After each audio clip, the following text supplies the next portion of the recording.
Welcome back to Local Decision, and thank you for joining us. I'm Rusty Ray, and we're joined today by Spring Lake Park School Board member Michael Kreun, who is seeking this November his second term on the school board. Michael, thank you for being with us. Thank you for having me. It's quite a time to be on a school board, I would imagine. A lot of people sharing a lot of ideas. Yes, that is probably an understatement, especially lately, but I've thoroughly enjoyed my first term, and I'm looking forward to a second. I would imagine that, especially in the last 2 years or so, give or take, that it has the conversations have been a lot about COVID and decisions having to be made rather immediately, or even some as long-term as can be planned by a school board. How do you feel like, as a school board, you all have handled what's come at you and what the challenges are facing the district? I think our district has done very well in general, navigating our way through COVID. Obviously, there's a difference between last school year and this school year. Last school year, the state mandated a lot of things on the district, so we were just trying to navigate those mandates the best way that we could. And I think our administration and our staff and our teachers really did an excellent job doing that. This year's a little bit different in that the district has more discretion in how we proceed, and I think our district has been diligent in that. I think as a school board, the 7 of us have collaborated very well. And even, just like society-wide, there's disagreements.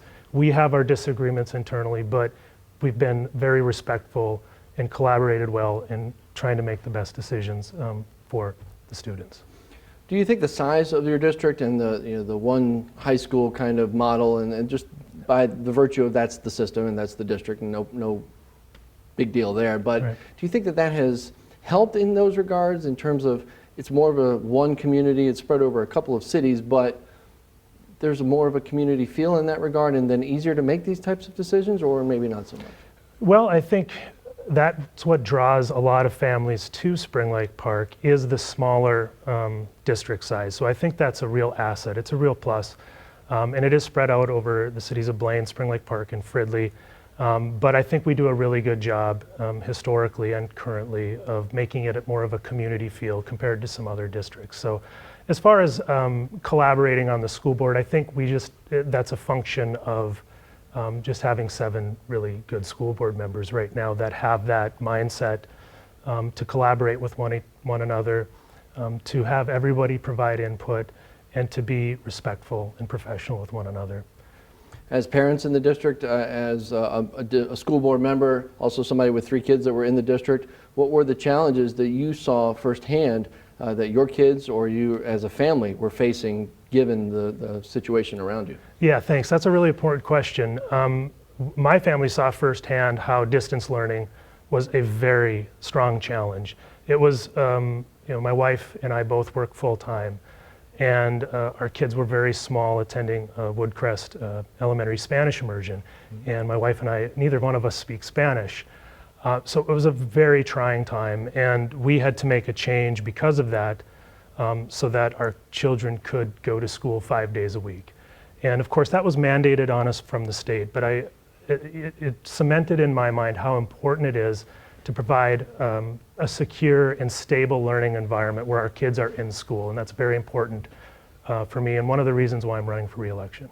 And they remain in that this year because you felt like back and forth is too much on the young ones? Yeah, that's correct, and I don't know what the future holds in terms of that, but my wife and I decided at this moment to provide them with a stable, learning environment. We didn't want to bounce them back and forth. Yes. If not for COVID, what other challenges or what other goals do you think the school board has and hopes to continue to address, or can start to get back to addressing as the COVID situation evolves? And I have no doubt that we'll get back to some semblance of normal in some fashion here, hopefully not too distant future. Yeah. Are there things already or that were before the school board that need more attention now that these decisions are made and can kind of play out? Yes, that's a great question. It's a challenge and an opportunity that we have in front of us. The past is the past.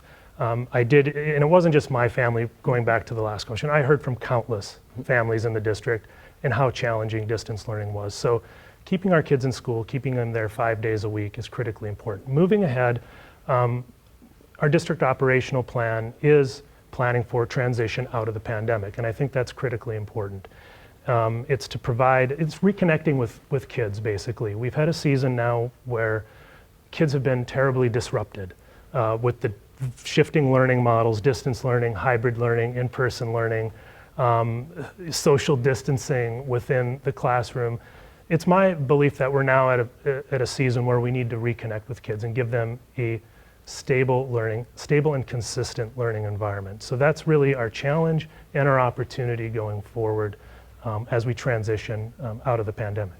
It would seem like there would be a lot of challenges, though, that play into that, and much of that is not within the district or the board's control. Teachers, a lot of them maybe have left the profession, burnt out, they're at their wits' end, they have their own families to manage. We're seeing staff shortages, and most notably in some districts, school bus drivers not having enough. I don't know exactly the case right now in Spring Lake Park, but there's a lot of challenges that if those things were back at where they were, that it would make it seems easier to accomplish these goals. Do you see those as more opportunities, or do you see them as challenges that the district has to overcome too? Well, with regard to the bus drivers, Spring Lake Park is in a very good position with our partnership with Lorenz. We've not been experiencing the critical shortages. Now, there are shortages everywhere, but we haven't been experiencing the critical shortages that other districts have, where you read about superintendents getting their bus driver's license, for example. We're not at that point. We're still providing full service, and I expect that we'll continue to do so. As far as teachers go, I think having a really good relationship between the administration and the school board and the teachers really helps. Whether that's pre-COVID, post-COVID, et cetera. I think we're in a really good position with our teachers. And that, I think that's reflected in contract negotiations, for example, with our teachers union. They're not nearly as contentious as many other districts. We have a good working relationship with them. And, we really do our best to really be competitive when it comes to pay and other things that are important to teachers as well. And so my expectation is that that will continue as we transition out of the pandemic. What would be more of that recipe for that success as you see it? I mean, you mentioned those things right there, and those are pretty obvious, but is it a matter of listening to teachers' concerns and the teachers feeling like the board or district leadership, from the superintendent all the way down in the district office, are approachable? Are those some of the aspects of what you feel helps make that relationship successful? I think definitely being approachable, whether it's our administration or even as school board members. I welcome input from our community, teachers, anyone. I enjoy talking with people, hearing about some of the concerns that they have. And I think it is establishing trust, I think, is really what it comes down to. Having an open book, sharing, not hiding information, sharing information, being transparent, that builds that trust. And once you have that trust and you have well-meaning people on both sides, I think that's when you can achieve.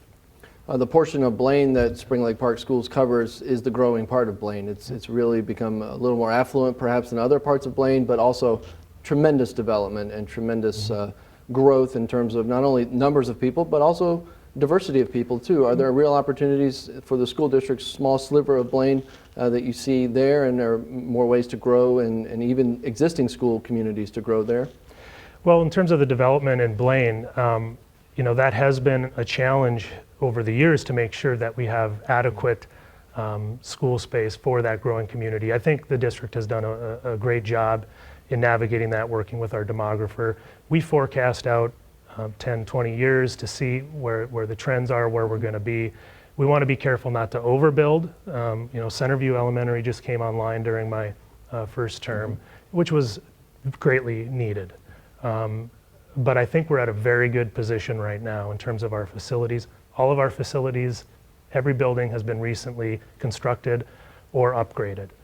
So we're in a really good position there. In terms of community outreach, we should always be looking for ways to reach out to our community, whether they're new to Blaine or whether they've lived in Blaine their whole life, or whether they're in Spring Lake Park or Fridley. And I think there are many opportunities to do that by building community. Are there any programs specifically? I'm thinking of the high school and the career force type training there. We visited a couple of years ago, pre-pandemic. We visited the class with EMT trainees and the competitions that they were in. That's what I think of. Are you touting anything like that to other people, or have a lot of pride about any specific programs for kids of any age in the district that you tell people about? Yeah, the program you just mentioned is first and foremost a source of great pride. I mean, that's been going on for decades now, is my understanding. Right. And the level of success they are seeing with their students is really remarkable. We also have the Career and Pathways program that came online recently, and the pandemic probably has Right. Dampen that a little bit. So that's an opportunity to reconnect with our business community, whether, there's 3 different pathways that our high school students can choose. Whether it's, the science and engineering pathway, the health and human services, or the business and entrepreneur. And those are real unique opportunities to connect with our community around us, to get the kids, the students, some real good real life experience. And I think we're just scratching the surface on where that can go. So that's a real opportunity to really expand that program and reach out to our community that way. As you mentioned, you work full-time. You're also involved as a manager on the Coon Creek Watershed Board. That's am correct. I saying that correct? Yep.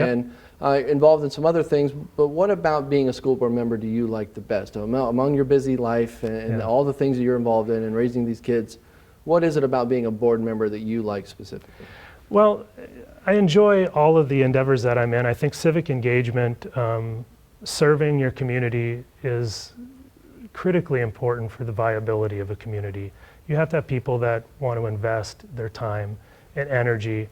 And specific to the school board, I'm a product of public schools. My father was on the school board when I was growing up. So from an early age, I saw that the importance of having an engaged community.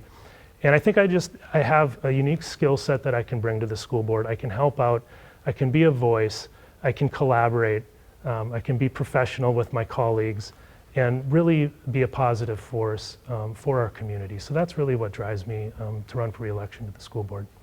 All right, Michael Kreun, we appreciate you coming by today. All right. Thank you very much. You got it.